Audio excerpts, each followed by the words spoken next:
Kasaragod ബേഡെടുക്ക service സഹകരണ bank ഉദ്ഘാടന ചടങ്ങിനിടെ മുഖ്യമന്ത്രി ഇറങ്ങിപ്പോയി. അപ്പൊ നീ ആത്മാർത്ഥമായിട്ട് മണ്ടനാണല്ലേ? ശരിയായ ഏർപ്പാടല്ല. ഞാൻ സംസാരിച്ചല്ലേ.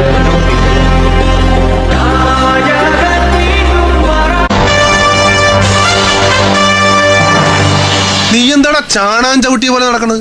ഇങ്ങനത്തെ ഡയലോഗ് പറഞ്ഞാലേ ഇതുപോലെ നടക്കണം. Loose motion.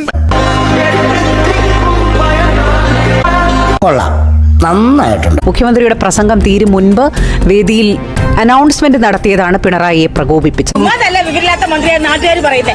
ഉപഹാരം എന്റെ വാചകം അവസാനിക്കുന്നതിന് മുമ്പ് പ്രിയങ്കരനായ അയാൾക്ക് ചെവിടും കേൾക്കുന്നില്ല തോന്നുന്നു. അതങ്ങനെ അല്പന ഐശ്വര്യം കിട്ടി അർദ്ധരാത്രിക്ക് കൊട പിടിക്കും ഇതുപോലെ. മുഖ്യമന്ത്രിയുടെ പ്രസംഗം തീരും മുൻപ് വേദിയിൽ അനൗൺസ്മെന്റ് നടത്തിയതാണ് പിണറായിയെ പ്രകോപിപ്പിച്ചത്. എന്തൊക്കെയാണ് ഈ കൊച്ചു കേരളത്തിൽ സംഭവിക്കുന്ന? എന്തൊക്കെയാണ് നടക്കുന്നേ? എന്തൊക്കെയാ? അപ്പൊ എല്ലാം പറഞ്ഞ പോലെ തന്നെ എനിക്ക് നന്ദിയുണ്ട്.